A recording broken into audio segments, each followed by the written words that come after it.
Sir, Ilahit, kinausap ako ng mami mo. Hindi siya papayag na magkaroon tayo ng relasyon. Sabi niya, di daw ako bagay sa'yo. Alam mo, Yuri, sabi niya, pag di kita titigilan, Ano bang pinagsasabi mo? Hindi kita maintindihan.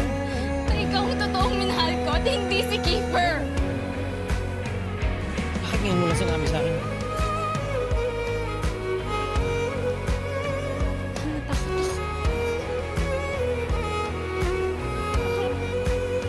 Sorry. Ano magagawa pa yung sorry mo, Ella?